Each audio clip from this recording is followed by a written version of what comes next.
Hello, and welcome to the International Quilt Museum's virtual First Friday Fun.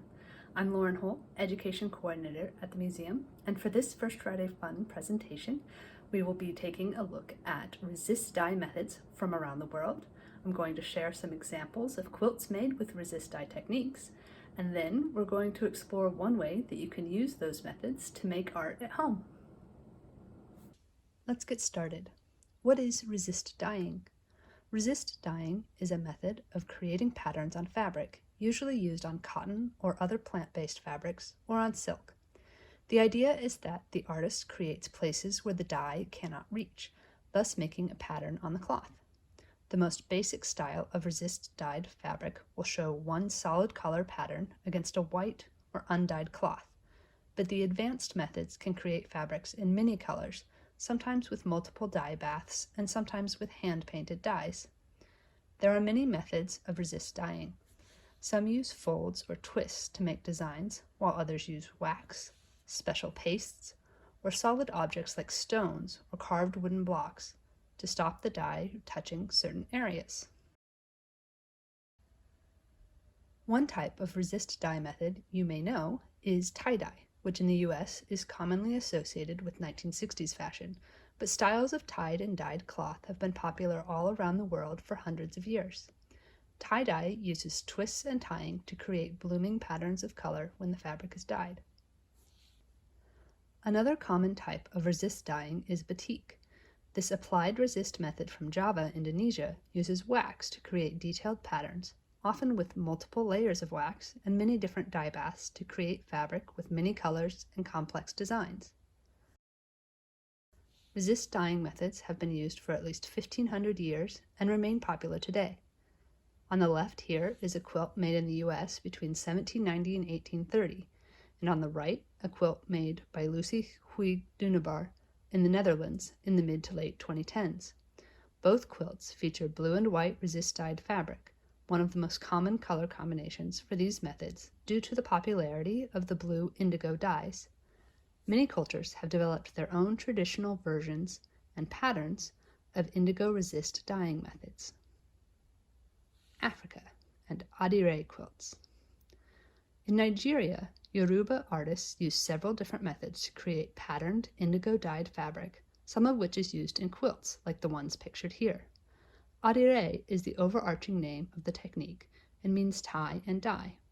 The three main methods used to create the spirals, dots, stars, zigzags, and blooming white circles you see in these quilts are aleko, where cassava paste is used to resist the dye in any shape, alabere, where designs are stitched into the fabric to block the dye in thin lines, and onikan, where artists twist and tie the cloth around small pebbles or seeds to make white circles. With the availability of modern chemical dyes, Yoruba artists today make adire cloth in many colors as well as with the traditional indigo.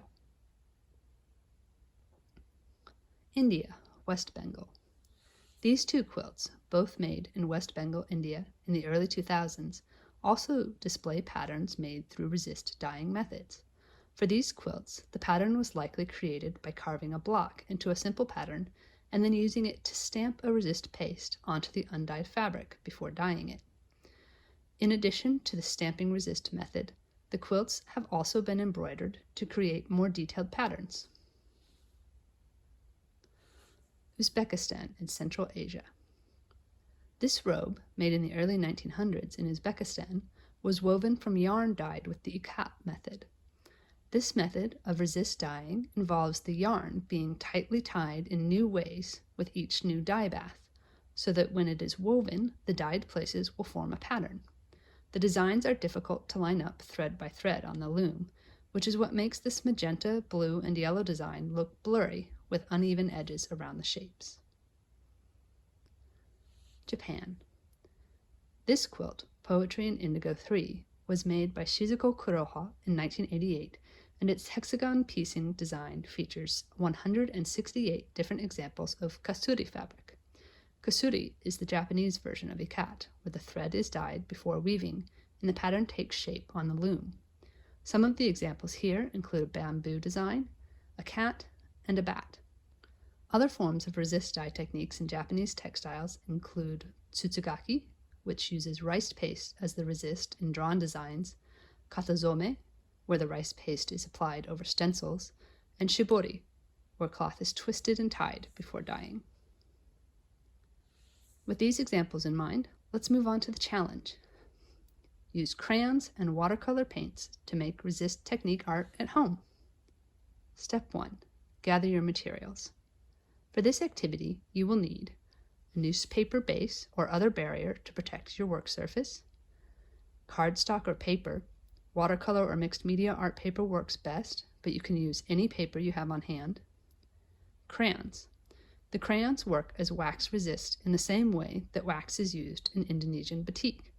Any non-washable crayons can work. I'm using beeswax crayons. You might also want painter's or masking tape. These tapes work like the tie and bind resist methods. Masking tape and painter's tape are recommended because they are easier to remove without damaging your art. For the dye portion of this activity, you will need watercolor paints and a paintbrush.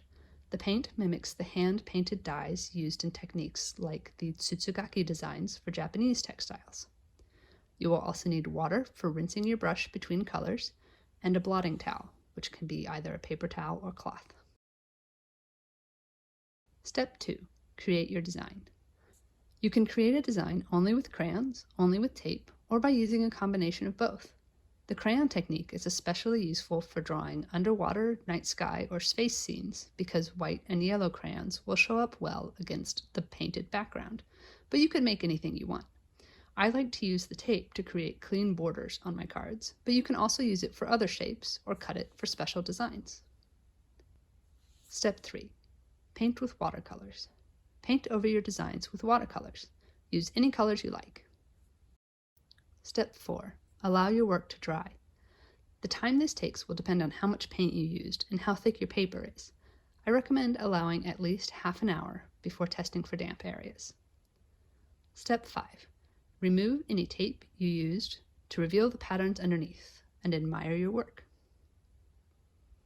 Whatever you choose to make, we'd love to see the results, and I hope you'll share your art with us in the comments below this video on Facebook or by tagging us at International Quilt Museum on Instagram.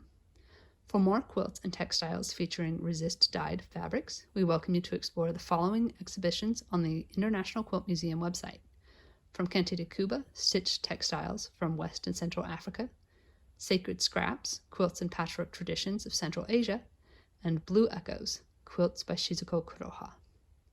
I hope you enjoyed this presentation, and thank you for joining us for First Friday Fun.